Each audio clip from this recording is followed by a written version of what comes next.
Now,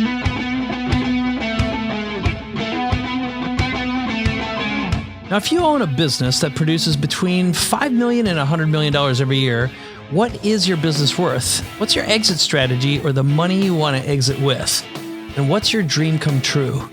Now, according to PitchBook, in 2019, 11,304 deals were made valued at over $2 trillion in North America, and approximately 64% of those deals were under $100 million. Now, meet Steve Little. He's a unique mergers and acquisitions expert who's done over 400 deals over his 40-year career, who's known to his clients for getting more. You might recognize him from deals he's done with IBM, Seagate, or Redfly, or speaking to business leaders at EO, Cadre, or MMT. Now, he started his technology career working directly with Jack Welch at GE as an operating systems performance modeling specialist, which is a fancy way of saying a mathematician who simulated operating systems to increase productivity and profit. Now he uses that superpower to increase the value of the businesses he sells. So I want to welcome you today, my friend. How are you doing? Great. Thank you. Thanks for having me. All right. And I know one of the big principles that you have and you talk about all the time is businesses are sold, not bought. So what exactly does that mean, and why is that so important in your business? Yeah, that's great. Thanks, Mike. So I think the best way to illustrate that is with a story. So the story goes that a father brought his son, his father's watch that was about 200 years old, and told his son to go down to the jewelry store to see what they'd give him for it. He went to the jewelry store and they offered him $150 for it. So the son came back and told his father that, disappointed, of course. The father said, well, go down to the pawn shop, see what they'll give you for it. He goes down there and they offered him $10. So he comes back and he tells his father that. And he said, okay, now go down to the museum and see what they'll give you for it. The museum offered him $500,000 and said they were going to make it part of a precious collection. The point of the story is what the father knew, what he was teaching his son, is that the right people will value you for who you are and what you have. So, don't stay with people who don't value you. Find the ones that do. Right. And if there's one thing I've learned in getting to know you and also talking to some of your past customers is your past clients consistently say, Steve's the guy who gets more. And part of that comes from the fact that you've been in the industry a long time. You've got a massive Rolodex, a system that consistently produces results, but you've also got the value drivers and the principles. So you want to talk a little bit about the principles before we get into a few case studies? Sure. Yeah, absolutely. There's 4 key principles that I think business owners need to understand. The first one is that there's a risk-value equation, right? And what that means is that basically the higher the risk of ownership, the lower the value of the company. The lower the risk of ownership, the higher the value of the company. So anything you do that reduces risk increases value. The second principle is that valuation does not equal transaction value. All business owners are operating off of the understanding that when they have a valuation done, that's a set of formulas that are taking revenue and earnings and putting them through a number of machinations and calculations, and with some research on market competitors and so on and so forth, and they come up with a number, usually expressed in terms of a multiple on revenue or earnings like that. And they think that that's the actual value of their business, but it's not. It's important to understand that the transaction value of a business is very different. If it were just revenue and earnings, you couldn't explain things like Snapchat, a company that's worth $39 billion and has neither revenue nor earnings, or why Amazon spent $1 billion on a company that didn't have any customers they didn't already have and didn't sell any products they didn't already sell. The third principle is really the one you mentioned. Businesses are sold, not bought. And what I mean by that is for every business at any time, there are multiple potential buyers. Each buyer is going to value your business uniquely. It's usually based on a factor that's related to how much more valuable their business will be for owning your business. So it's important to understand what they value most so that you're positioned properly, just like the watch story. The next one is that the exit strategy is not about the exit, it's about the strategy. What I mean by that is that you can't possibly know what your business is worth or where you're going to invest your time and money to make it worth more if you don't know who would buy you, why they'd buy you, and what they value most. So those 4 principles are guiding principles for you to really build a business that's of great value. It's great. And one of the things that I know about you is you started super early. I have a personal philosophy, which is I never want to be working with someone who hasn't been in my shoes if they're going to be selling my business. And they also have to have not only experience, but recent experience too. So you got started early. How did you get into this business in the first place? Yeah. Well, it's interesting. I was 13 years old and I started my first business in lawn care. Started out just cutting some neighbors' yards for $8 to $10, something like that. And one thing led to another. I ended up with a large number of customers and I hired a bunch of people to actually do the cutting and so forth. And built a very successful business. Built it to about $8,000 a month in revenue, which is roughly $52,000 in today's terms, and ended up selling that business for $247,000 to a larger lawn care company. Which translates into what in terms of today's dollars? Millions. Yeah. Millions. Yeah. Plus, you understand what they saw is that I already had the customers. They were going to be able to upsell those customers on all kinds of additional services. So it was probably worth millions to them. Right. So they'd be willing to invest $247,000 to a 15-year-old kid to do that. Right. The important thing, though, is I learned something that I could not have articulated effectively when I was 15, but it's something that I carried with me throughout the rest of my career, which includes 6 software companies I built for 9-figure exits each, and 6 more I did for top-tier venture firms out in the Bay Area. And it's the same principle used over and over and over again, and that's understanding what's driving the value of the business. Okay. And that, I think, brings us to the next point, which are you've got these 24 value drivers that you bring into a business after you do an evaluation with them. But one thing I learned when I did research on you in the first place is every single one of your clients always said, Steve gets more. That's the first thing. And he gets to know who I am and really understood me as a person and what I wanted out of life beyond the business and beyond the sale. So you've got this reputation of really caring about and developing deep relationships with your clients and customers. So why don't you talk a little bit about why is that so important compared to, say, working with a big firm? Yeah. And then also just tell us a little bit about your value drivers before we get into the case studies. Right. Well, I mean, I think at the end of the day, selling a business is just like selling anything else, right? And it really comes down to something quite simple. It's people talking to people, right? And that's really key. So what I do as we get started with a new client is I really want to understand the person. I want to understand what their aspirations are. What do they want to accomplish in life? What are their intentions, their goals, their objectives? What's going to make them happy? Right. And then we try to put together a strategy or put together a plan that actually delivers that to them.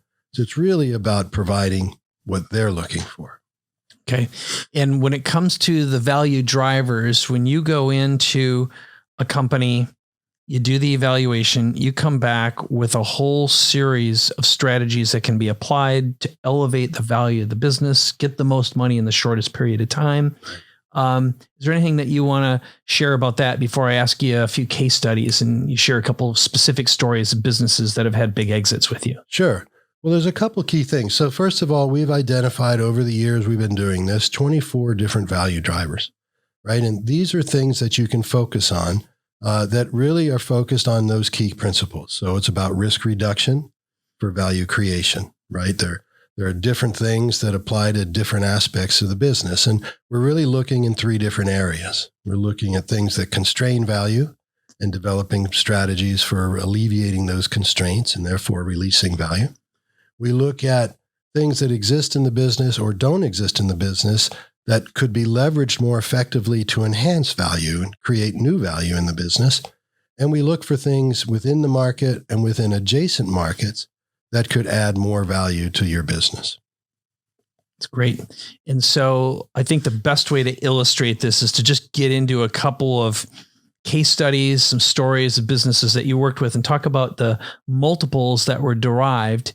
And the first one is a trucking company. And the reason why I wanted to pick that is because at first glance, it's boring sounding, but you've got a habit and experience, and also with your resources, tools, and people, of being able to reframe what a business thinks it is in order to increase its multiples. So want to talk about this one?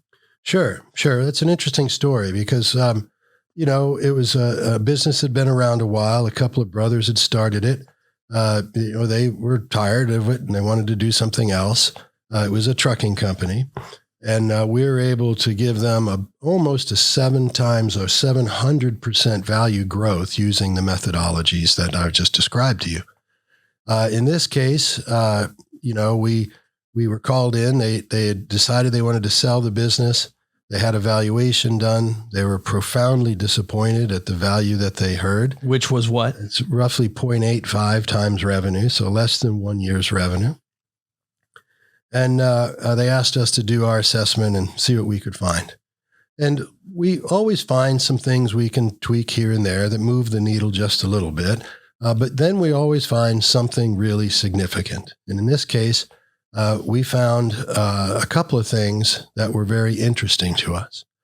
One of them was not by design. The company had about 85% of its payload was related to the energy industry, energy equipment, things like that. And they had made an investment, a wise investment some years earlier in some software that gave them a legitimate and measurable logistics advantage in their market. So they could move payload more efficiently, more profitably, and so forth. And so we gathered all the data as we do, and our team gets together and we do the analysis. And I've got specialists in lots of different areas on the team, and we're looking at financials and marketing and brand and all kinds of aspects of the company. And the first strategy we developed was that, hey, we could take that software and we could redirect it and provide that logistics support for other trucking companies, and thereby transform this company from a trucking company into a logistics company and serve a broader base of the industry, generate some recurring revenue, and boost the value of the business, right? And I was at home one evening thinking about that strategy over a nice glass of Barolo, and it occurred to me that, hey, these guys are truckers. They don't know anything about managing a software company. So that probably wasn't going to be a workable strategy. So we got the team back together and I shared with them my concerns about that. And in the meantime, one of the analysts had discovered something very interesting. He had discovered that the logistics segment of the market was getting 7 times multiples, much larger multiples. So we thought about that and we figured that why don't we just think about rebranding this company? We don't have to change the business model per se. We'll just change who they are in the industry.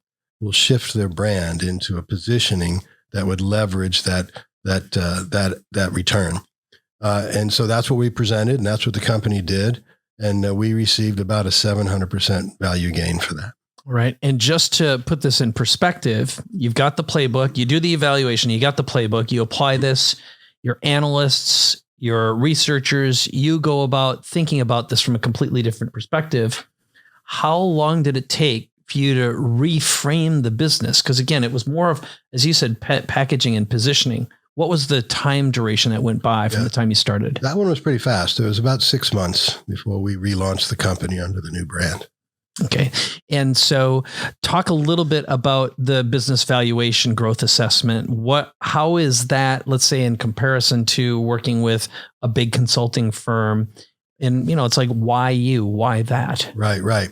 Well, it's really the depth of the analysis we do. So as I just described, we do a very deep dive on the company. It takes us 6 or 8 weeks and with a large team of people. And we're looking in those 3 areas. We're looking for constraints, we're looking for enhancement potential, and we're looking for market enhancement potential. We gather all that data, compile it, we develop the recommended strategies. We produce a report called a Summary of Recommendations report, which details every value enhancement we identified and provides recommendations on exactly the best way for the business owner to capture the value that's available to them. Okay. It's a roadmap. Right. So let's get into another example, which this one, again, on the surface sounds like a boring business. And you went in and amplified and multiplied them very quickly with a big exit. Mm-hmm. And it's the dog cover business. Yeah. So why don't you talk a little bit about what is that and why is it so important? Yeah, it's a great story. It's one where we got a 200% gain in a very short window of time. So it was a husband and wife that had a business they'd started on the side, basically. They were manufacturing protective seat covers for cars, for pets. And they had a very high quality product. They sold through Amazon exclusively. Well, they had a website, but they didn't sell much through there. But it's exclusively an Amazon product. Their product was better than most and much more expensive than most. So as we went through our research, we were puzzled by that. How could the more expensive product consistently be the number one selling product, right? So our research turned out a couple of really interesting things. One was that inside the Amazon store, there's of course a customer rating system. Customers can give you a rating and make a comment. And what we found is that they had thousands and thousands of 5-star ratings. But more importantly, when we looked beneath the ratings, what we found is that many of them had very deep conversations with their customers. So customer might put a 5-star rating and say, hey, we love the product. Well, instead of just leaving it at that, the founders would respond and say, well, that's great. What kind of dogs do you have? They'd say, we have golden retrievers or Dobermans or whatever. And they'd say, hey, we love those kinds of dogs. Here's a picture of our dog. And then they'd get a picture back. And then we get into a conversation. So they were developing trusted relationships with their customers. And all kinds of benefits occur from that. Now, remember back to the key principle here. Lower risk means higher value. And there's nothing that lowers risk and boosts value more than deep relationships with your customers and with your market. So that was a huge value driver for them. In addition to that, however, in those conversations, they would be able to ask things like, what other kinds of products would you find helpful? And they'd come up with really interesting innovations like side panel covers to protect the door sides, or a hammock design that would keep the dog from jumping up into the front seat, or put a zipper down the middle of it so you could flip over one half and someone could still sit in the back and not sit on a dirty seat cover, right? So all kinds of innovations came out of the fact that they were developing these deep relationships with their customers through this very simple social channel. Yeah. That ended up being an extremely significant value driver. Okay. And one of the other things that you had told me as I did some preparation for this was the fact that as soon as you walked in, the other place where you added value is by creating more sales channels. And that wound up putting the buyer over the top. Yeah. So this is another very interesting way of looking at the business. But why don't you describe that? Yeah. Well, so again, the risk value equation, a single distribution channel is very high risk. Something happens to that channel, you're out of business, right? So our recommendation is that we go broader in distribution, get more points of distribution to the market. The recommendation we made in this case was that we felt a wholesale channel would be a more effective way to produce higher volume sales more quickly. Since we knew we were on a relatively short window for acquisition, that would be the way to get the most volume the fastest. So we went out and we made relationships or started relationships and discussions with Ford Motor Aftermarket distributor.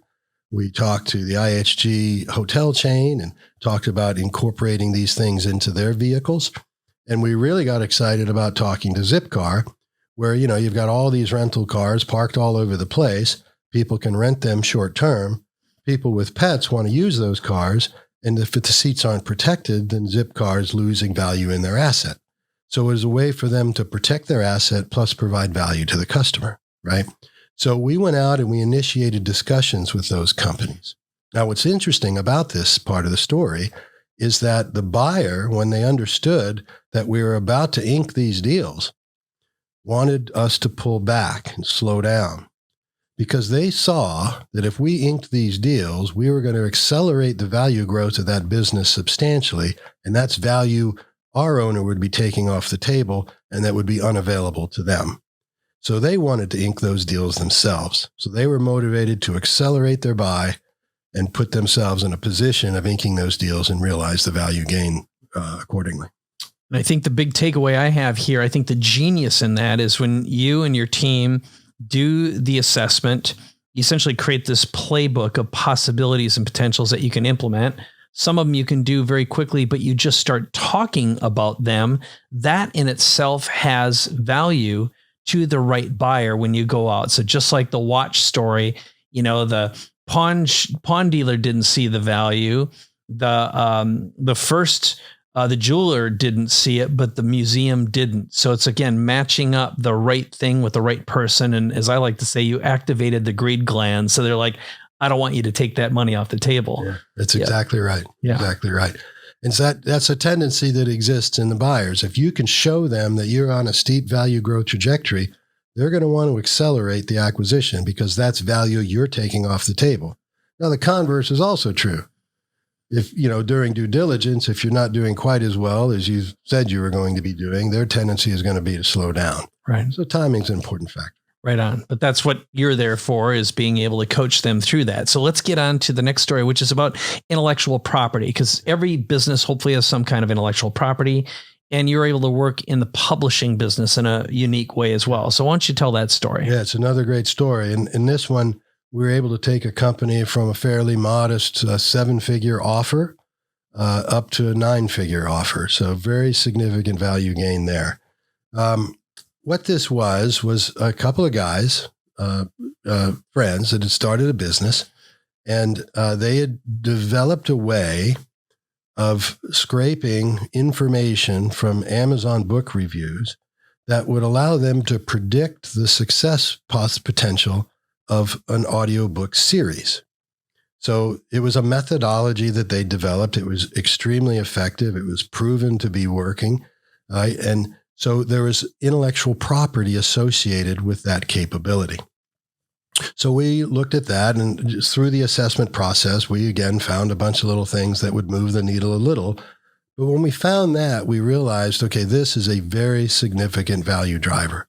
We need to get this positioned effectively in the story, right? Well, the first place we went is we took this into the publishing industry. It makes sense. We're in the audiobook publishing space. Book publishers obviously wanted to move into that space. And while they did, they could not get their head around how two guys were experiencing the kind of success they were experiencing. And they couldn't understand the value of the business just based on that. So they couldn't really catch the vision. So in this case, I gathered the team. We went through all of our data, and I took the time to go home and relax and think my way through it. This one's interesting. It was not a wine one. It was a tequila one. And what I came up with was sort of an interesting strategy. What I determined was we needed a new kind of buyer. We needed a buyer who wanted to dominate the audiobook space.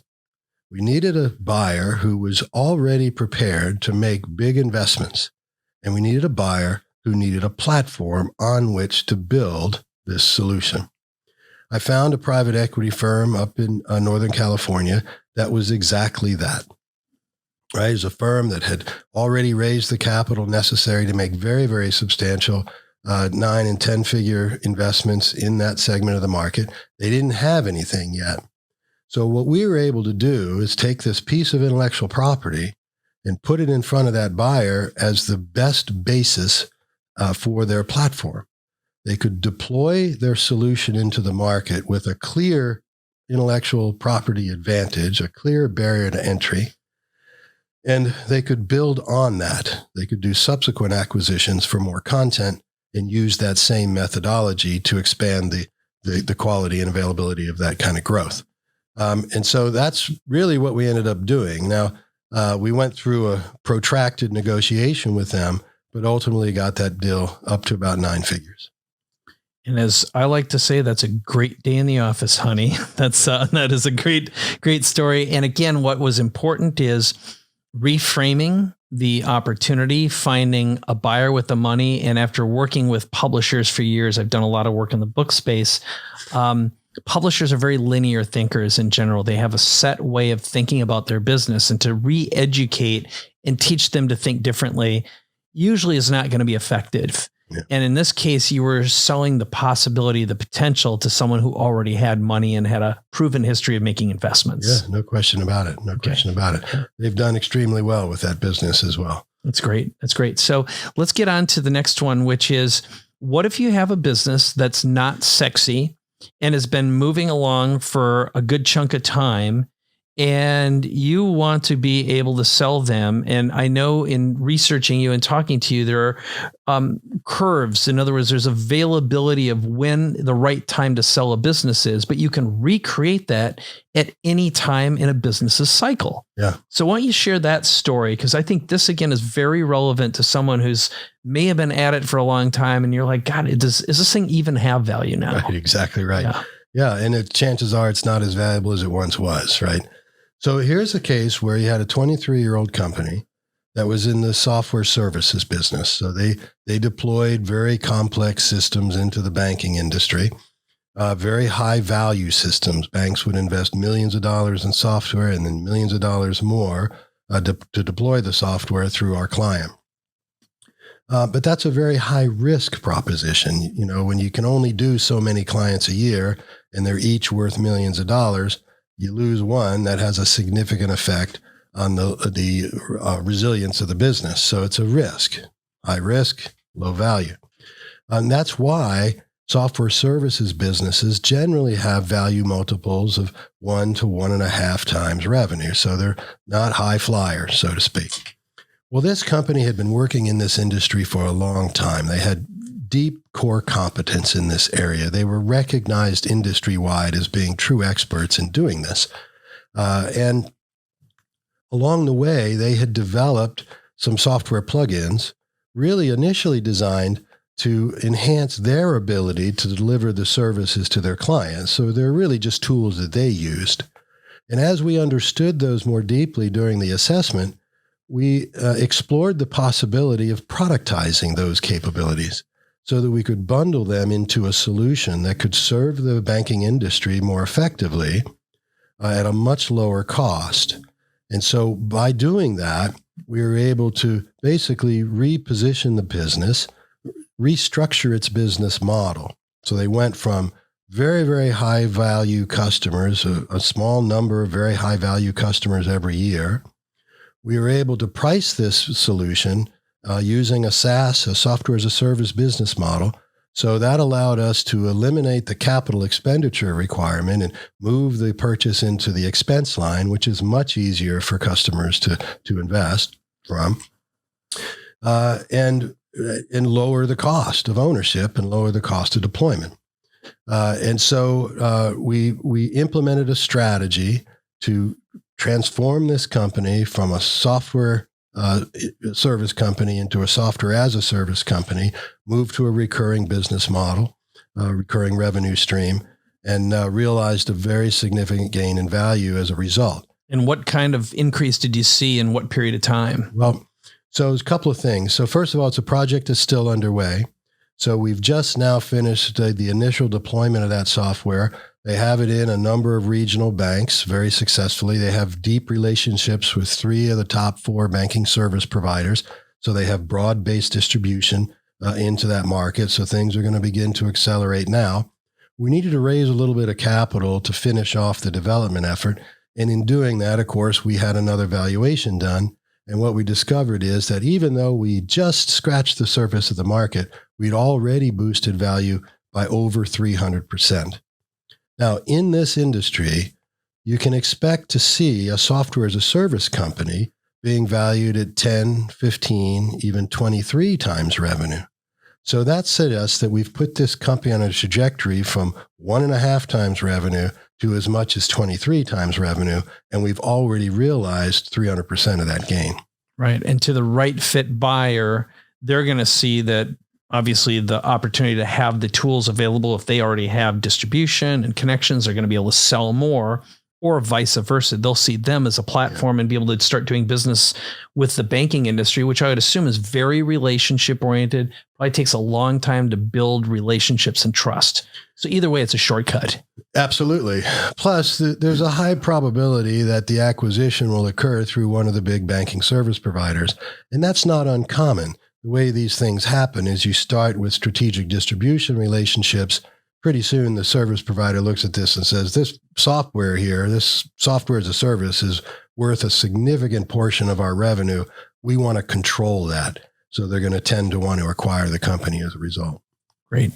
So a lot of people who go about and are either thinking about selling their business or haven't even thought about it, but are piqued by this opportunity, are going to ask the question, why you? So you've got 400 deals under your belt, 40 years, you've got a team, you've got the assessment and a system and a process that consistently generates results in a lot of different industry types.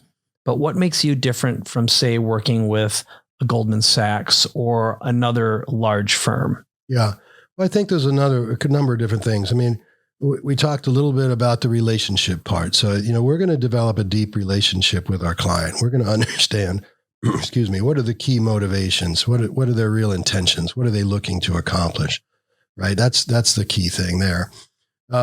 We have a system. We have this process we use that is repeatable and works. It's proven to work, that improves the quality of the business, makes the business more resilient, more risk tolerant, therefore more valuable, right? And the bottom line is we're going to get more for the business than anybody else is going to give them. Great. And another thing too is one thing that shows up every time in all the conversations I've had with your clients, besides you're the more guy, you're always going to get more and you're going to think differently, but also you have an impact philosophy and you are nurturing the development of the entrepreneur, and you've done enough deals. You don't have to work anymore. You don't have to do this. You don't have to make money. Right. So talk a little bit about that differentiator and what you do beyond the deal. Yeah, no, I appreciate that very much. So you're right. I've been blessed with a lot of successes. I mean, starting at a young age and having 6 9-figure exits and then 6 more within the venture world. A very successful career, and I'm very proud of that. And yeah, it's true. I don't really have to do this, but I do it because I love doing it, but also because I've come to believe that we simply cannot give our ways out of the things that plague humanity, whether it's, plastics in the ocean or a lack of water in a part of the world or lack of housing or lack of food or whatever it is. These are the things that are keeping humanity in trouble. And I just don't think there's enough charitable giving to solve those problems. I believe that businesses have a responsibility and have the capacity to have a massive global impact, a sustainable impact on addressing these issues. So I see my role as catalyzing those businesses into a position of having that kind of impact. So impact mission is in and of itself one of the 24 value drivers. But in addition to that, it's the thing that actually is really going to allow us to address these issues around the globe. Okay.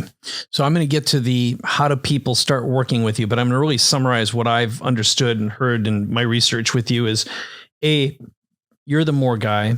You've got 40 years, 400 deals. You've got the system and the business valuation growth assessment, which allows someone to find what are the 24 drivers that increase the value of the business, lower the risk, et cetera, and accelerate the purchase process. And the key characteristics of what makes you different is the fact that you actually care, you're boutique in that sense. And also you've got a bigger picture and a bigger why. So the question then is, how does someone get started working with you? And what does the experience look like from the time they fill out a form and they say, yeah, I like who you are, I want to work with you? What happens next? Yeah.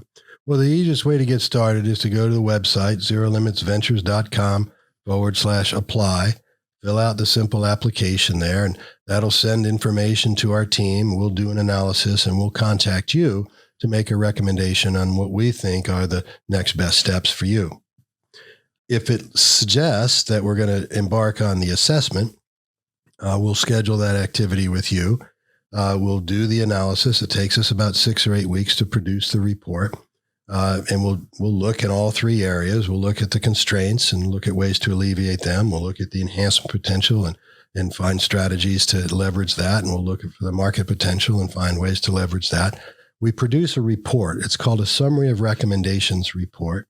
It's a detailed breakdown of every enhancement we found that provides you the visibility to the opportunities that exist for you and gives you very explicit recommendations for actually implementing those strategies, right? So as a result, you have a very clear roadmap to value gain over an extended period of time, usually about 5 years.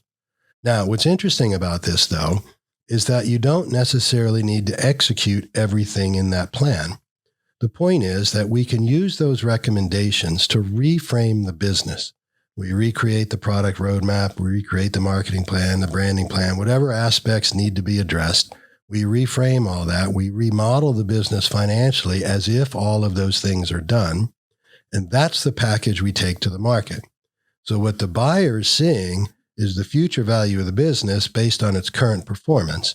So all we actually need to do is execute enough of that plan to show that the plan is right and boost value. Then the greed gland kicks in and the buyer is going to want to accelerate the acquisition. All right. And that I think you really touched on, but you didn't explicitly say. So beyond the assessment, you'll get involved and actually implement and make the dreams come true, do the deal, find the buyer, and coach and advise the company every step of the way. Absolutely. We do all of it. We do all the market making. We do all the preparation of all the sales and marketing collateral. We do all the negotiations, right? The next thing you do is you sign the purchase agreement and collect your money. There you go. Nothing better than a Brinks truck showing up to your house one day when the whole deal's done, right? Let's hope so. Yeah, right. Okay, well, I'm going to finish this off right now. So the next step, you've obviously met Steve. It's really easy. Just head on over to zerolimitsventures.com/apply, fill out the application. Steve and his team will follow up with you. He'll ask you a couple of questions, schedule that conversation, make sure that you're a right fit. Thanks for watching. And I can't wait to hear how you go through the process with Steve and his team.